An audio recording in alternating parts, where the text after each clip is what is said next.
Do we wait for Naxal movement to arrive in Delhi and start pulling all these people from parliament and shooting them? We don't want that. We want an orderly, educated transformation. We don't want India to go backwards like what's happening in the Middle East, what's happening in Chile, what's happening in Poland, what's happening in Yugoslavia.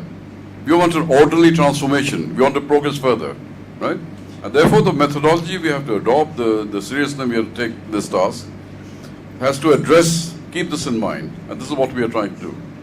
As far as PR is concerned, let me make a couple of observations. In UK, it's largely a three-party system. And one party which has been crying out for PR for a long time is the Liberal.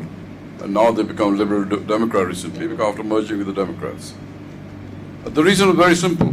Liberals were always polling more than 50%, much more votes than they were getting seats. So therefore, you can well imagine. Here the situation is slightly different. We need more representation of all sorts of different mixes in the society. And more especially, not in just the parliament, in the states as well. Right? This is what's lacking in this country. And because of dynastic rule and the fiefdom which are running out here, your candidates are imposed. They say, okay, let's have a few more women. So they look for pliable ones and, like giving them gifts. You become a candidate, you become a winning person. This is nonsense. So what he's proposing, this PR system, it has many, many benefits. We have to decide on which is the best PR system. But the stumbling block always comes. How do we achieve such a change when the crooks over there know they'll lose out? Who's going to give us power? This is the biggest challenge in front of us. How do we achieve any change, right? Let me just take a rest now. Thank you, Anandji. So, one of the reasons to have these forums at state levels and discuss this with people like you is to get some very valid suggestions which will go into making the campaign. We have with us Ranjeev and Sandipan from BBDO and Proximity, and with them we are planning to kind of create a public awareness campaign as to what is needed in the campaign for electoral reforms. So please do kind of feel free to give your suggestions. Thank you. Yeah, my name is Commander Mohan. I'm the president for Make India Work NGO and also president for Fifth Pillar in North India. I have three questions, especially a comment made by MC goes very well with it. He said, you said about the rascals, the rogues, what happened in Tamil Nadu from DMK to Jayalalitha, which is like a glaring example. Now, I was just wanting to address this question to Dr. Raj and Mr. Anand, basically.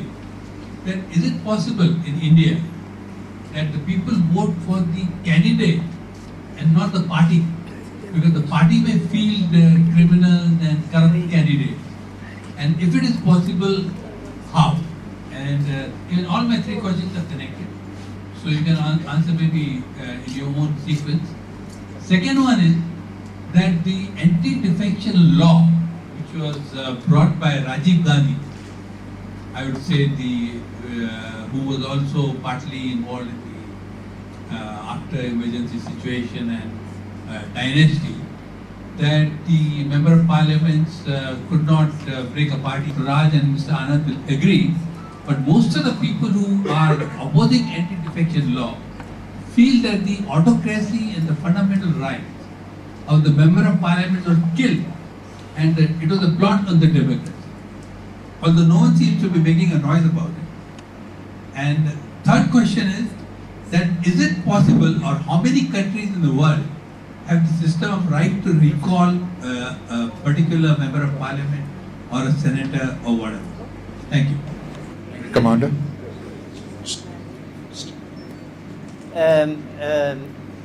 About voting for individual candidates, this has been the general practice in India.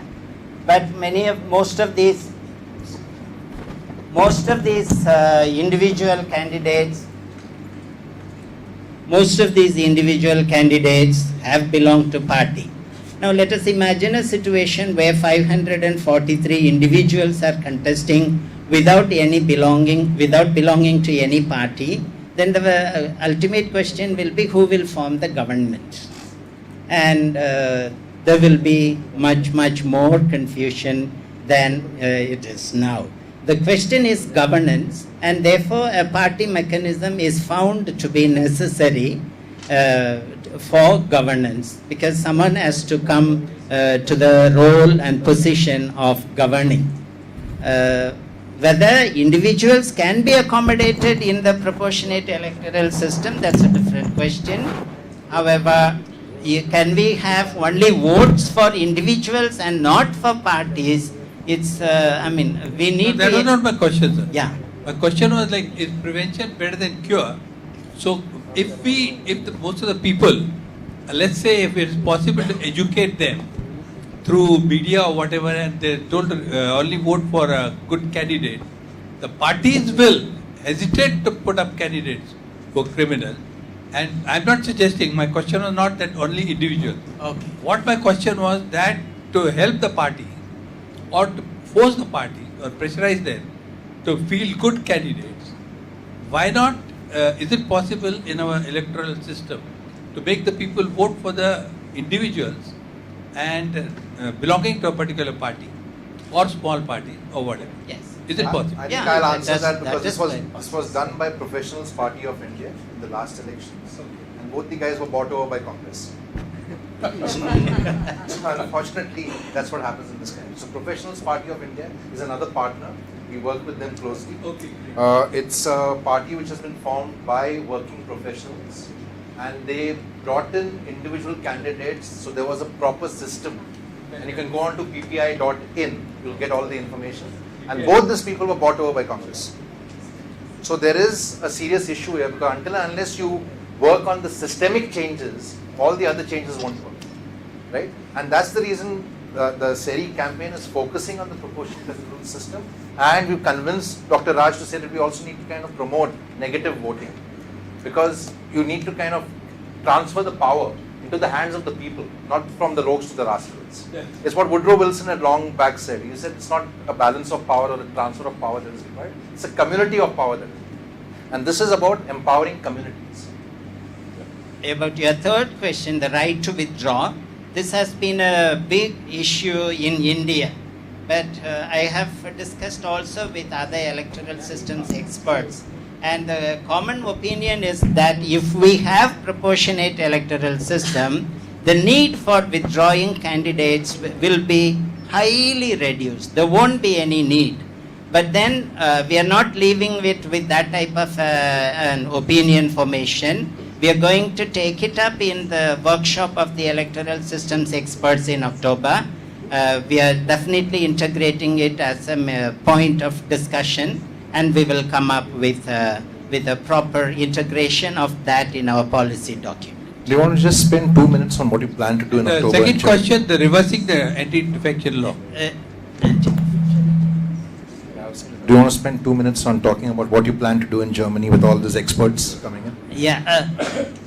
About the workshop in Berlin, we are bringing together top electoral systems experts, and we have, out of the researches we have done, plus the opinions that have come, the questions that have come from the state level conferences that we organized, and also suggestions like our friend there gave. Such suggestions have been very carefully taken note of, and about 20 issues pertaining to Indian situation have been identified.